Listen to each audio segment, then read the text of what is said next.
আকি cement factory এতগুলো factory পরপর আমাদের এলাকায় করেছে যে আমরা এত বছর নীরব ছিলাম, কারণ তাদের এতদিনের যে প্রতিষ্ঠান ছিল সেই প্রতিষ্ঠানগুলো ছিল নীরব ঘাতক। আমরা ভুক্তভোগী ছিলাম কিন্তু সরাসরি সেটা প্রকাশ করতে পারিনি। কিন্তু ইদানিং যে ফ্যাক্টরিটা আমাদের এলাকায় খুলেছে সেটা হচ্ছে আকিজ পোল্ট্রি ফিড, যার দুর্গন্ধে আমরা 24 ঘন্টা অতৃষ্ট। থেকে উঠলে যে ফজরের আজানের মিষ্টি সুগন্ধ থাকতো, এখন সেই ফজরের আজানে মিষ্টি সুগন্ধ নাই। আমরা আমাদের মুরব্বী কিছু আমাদের মা খালারা আছে যারা কান্না করে দেয় যে মা ভাত মুখে দিতে পারি না, এত দুর্গন্ধ লাগে, এত খারাপ লাগে। আজকে আমরা রাস্তায় অনেক কষ্টের পর দাঁড়িয়েছি, এই রোদের মধ্যে কেন দাঁড়াইছি? আমাদের অধিকার আদায়ের জন্য। আমাদের এলাকায় আমাদের মুক্ত বাতাসে নিঃশ্বাস নেওয়ার অধিকার আমাদের সন্তানদের, আমাদের সবাই। কিন্তু এই আকিজ ফ্যাক্টরি একটার পর একটা প্রতিষ্ঠান পরিচালনা করে আমাদের সুন্দরভাবে বাঁচার অধিকারকে নষ্ট করছে। আমরা চাই শান্তিপূর্ণভাবে বসবাস করতে, আমরা চাই আমাদের সন্তানরা ভবিষ্যতে সুন্দর পরিবেশে তাদের জীবন গড়তে। কিন্তু এই যে প্রতিষ্ঠান আমাদের কথা না ভেবে, আমাদের স্বাস্থ্যের কথা না ভাবে, আমাদের সন্তানদের কথা না ভেবে তারা একের পর এক প্রতিষ্ঠান খুলে যাচ্ছে আমাদের এই 23 নং ওয়ার্ডে। কিন্তু কেন? কে দিচ্ছে তাদের অনুমতি? আমরা এলাকাবাসী, আমরা তো যাচ্ছি না, আমরা তো চাই না এই ফিটমেল। তারা কাদের অনুমতি নিয়ে এই ফিটমেল খুললো? আমাদের এলাকায় তারা আমাদের এলাকার ভূমি ধ্বংস করছে, আমাদের এলাকার পরিবেশ ধ্বংস করছে, আমাদের এলাকার ভবিষ্যৎ প্রজন্মকে ধ্বংস করছে। কিন্তু আমাদের এলাকার একটা সন্তানকে তারা সহজে চাকরি দেয় না।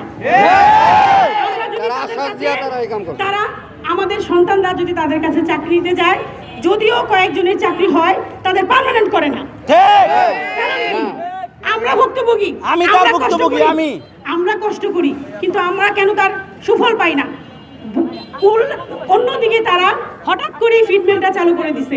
রিসেন্ট প্রথম দিকে তারা ধাপে ধাপে গন্ধটা অল্প পর্যায়ে দিয়েছে, মানুষ বুঝতে পারেনি।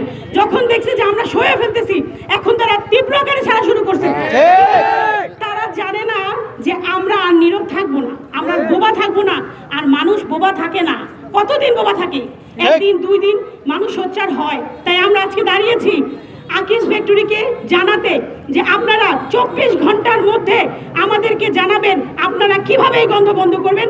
আপনারা যদি না জানান, আমরা 24 ঘন্টার পর আবার এখানে অবস্থান কর্মসূচি দিব, জবাব দিব। আমরা আজকে শান্তিপূর্ণ কর্মসূচি পালন করছি। আপনাদের প্রথম ধাপ বুঝিয়ে দিলাম যে আমরা শান্তি চাই, নীরবতা চাই। আপনারা শান্তিপূর্ণভাবে প্রতিষ্ঠান পরিচালনা করেন, আমাদের কোনো সমস্যা নাই। আপনারা কর্মসংস্থান সৃষ্টি করেন, আমাদের কোনো সমস্যা নাই। কিন্তু আমাদের এলাকা দূষণ করে আপনারা করতে পারবেন না, আমরা দিব না। আমাদের এলাকা ধ্বংস করবেন, আমাদের এলাকার রাস্তা ভোগ করবেন, আপনাদের গাড়ি যাবে, আমাদের রাস্তা অ্যাক্সিডেন্ট হবে। আমাদের এই আকিজ সিমেন্টের এক একটা বড় বড় গাড়ির কারণে আমাদের এলাকার কতগুলো অ্যাক্সিডেন্ট হয়েছে যা বলে শেষ করা যাবে না।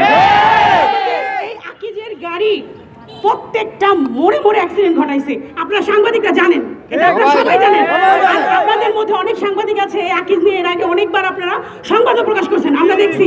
কিন্তু তার প্রতিফলন ঘটেনি, কারণ আমরা এক হতে পারিনি। আপনারা লিখেন, আপনাদের কলম দিয়ে নৈতিকতা লিখেন, সত্যের কথা লিখেন, আমাদের পক্ষে লিখেন, জয় আমাদের হবে নিশ্চিত। আমরা এখানে দাঁড়াইছি, আমরা আমাদের অধিকার বুঝে নিয়েই যাবো ইনশাল্লাহ।